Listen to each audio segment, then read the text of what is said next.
Olha, eu quero agradecer a tantas mensagens que tenho recebido de pessoas que têm falado do quanto elas têm sido beneficiadas com o Devocional 2024, dizendo que elas têm aprendido o que elas nunca aprenderam, que elas têm entendido o que nunca entenderam, que têm tido prazer na meditação e no relacionamento com a Palavra de Deus.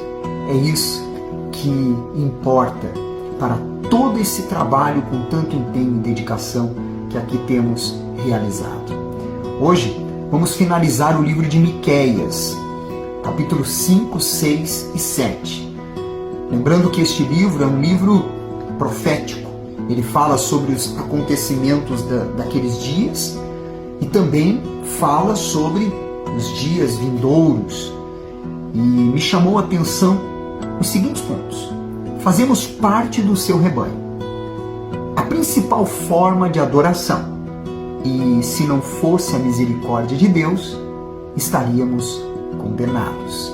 Venha comigo então a partir de agora, no capítulo 5, quando ainda ele está falando sobre o anúncio em chamar aqueles que não faziam parte do seu povo. No versículo 4, ele fala sobre o Messias, o nascimento do Senhor Jesus, sua missão, o seu reinado, dizendo: ele se manterá firme e apacentará o povo na força do Senhor, na majestade do nome do Senhor seu Deus. E eles habitarão seguros, porque agora será ele engrandecido até aos confins da terra. Aqui vemos uma profecia sobre o Senhor Jesus que se manteve firme em sua missão e cuidou de todas as ovelhas que o Pai lhe deu. Na autoridade do seu nome, nós encontramos a vitória sobre todos os males.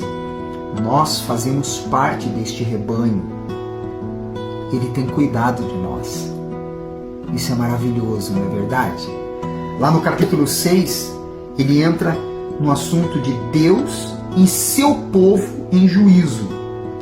E no versículo 3 ao 5 ele diz: povo meu, que te tenho feito? E com que te enfadei? Responde-me. Pois te fiz sair da terra do Egito e da casa da servidão te remi, e enviei adiante de ti Moisés, Arão e Miriam. Povo meu, lembra-te agora do que maquinou Balaque, rei de Moabe, e do que lhe respondeu Balaão, filho de Beor, e do que aconteceu desde Sitim até Gilgal, para que conheças os atos de justiça do Senhor. Aqui nós vemos ele falando sobre ingratidão. A falta de gratidão, ela é dolorosa. Você algum dia passou por uma situação em que alguém lhe expressou ingratidão? Provavelmente você deve ter se entristecido. Agora imagine Deus, depois de ter feito tudo pelo seu povo naquela ocasião, tirando-os do Egito, da escravidão do Egito, cuidado no meio do deserto, dado a eles a terra prometida e depois ser tratado como ele foi. E não é diferente para nós também. Depois de ter dado o seu Filho Jesus por nós na cruz, como que nós temos expressado a Ele nossa gratidão? Às vezes focamos tanto em nós e esquecemos o que Deus já nos livrou, guardou e nos abençoou. E sem falar, obviamente, principalmente, do que Jesus, Ele fez se colocando em nosso lugar. Devemos ser gratos desde o ar que respiramos até cada conquista e livramento que temos. Então, vamos expressar mais a nossa gratidão a Deus.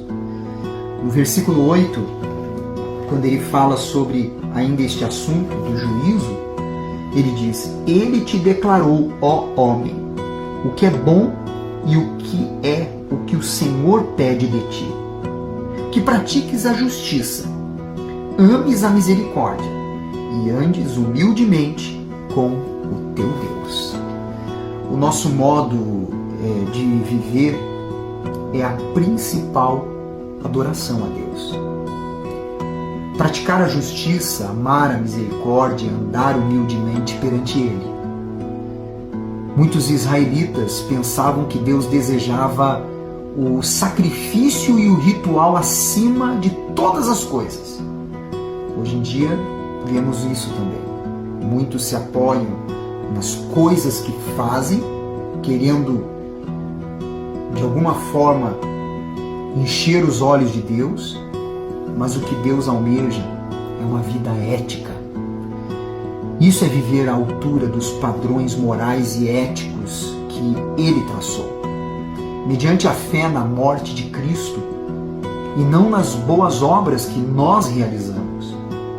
Deus misericordiosamente nos salva da pena do pecado e faz as pazes conosco. Mas não para por aí. Salva-nos para praticarmos boas obras que reflitam o caráter dele. Você pode confirmar isso em Efésios, capítulo 2, versículo 8 ao 10. Quer que tratemos o próximo com equidade, compaixão, que levemos uma vida de humildade e de obediência. No versículo 11, quando ele fala sobre a injustiça terá seu castigo, ele diz: poderei eu inocentar balanças falsas e bolsas de pesos enganosas? Naquela ocasião, os comerciantes eles viviam sempre trapaceando as pessoas. E devemos ser justos diante das pessoas, porque uma pessoa de Deus não trapaceia e nem se beneficia indevidamente puxando o tapete de alguém. Eles, naquela ocasião, colocavam pesos diferentes, medidas diferentes, e por isso se saíam bem e pessoas eram prejudicadas. No capítulo 7, o último capítulo de Miqueias, ele fala sobre a corrupção moral de Israel. No versículo 6 e 7, ele diz: porque o filho despreza o pai, a filha se levanta contra a mãe, a nora contra a sogra, os inimigos do homem são os da sua própria casa. Eu, porém, olharei para o Senhor e esperarei no Deus da minha salvação. O meu Deus me ouvirá. Aqui se refere ao que acontecerá no final dos tempos. Mas já vemos nos dias de hoje esse embate dentro de lares entre os da fé contra os céticos ou os religiosos. Mas a atitude daqueles que são de Deus é manter os olhos em Jesus, para assim guardar o coração de mágoas e ressentimentos e crendo que através do seu comportamento irão resplandecer a luz que vem de Deus em seu lar, mantendo uma consciência limpa e um comportamento e uma conduta que agrada a Deus. E para terminar, o versículo 18 ao versículo 20, os últimos versículos deste capítulo dizem: quem, ó Deus, é semelhante a ti, que perdoas a iniquidade e te esquece da transgressão do restante da tua herança? O Senhor não retém a sua ira para sempre, porque tem prazer na misericórdia. Tornará a ter compaixão de nós, pisarás aos pés as nossas iniquidades e lançará todos os nossos pecados nas profundezas do mar. Mostrarás a Jacó a fidelidade e a Abraão a misericórdia, as quais juraste a nossos pais desde os dias antigos. Se não for a misericórdia de Deus, todos nós estaríamos condenados. Salvação não vem por nossas obras, mas por Ele ter dado Jesus em nosso lugar. Devemos louvar a Deus pela compaixão e pela disposição em nos perdoar.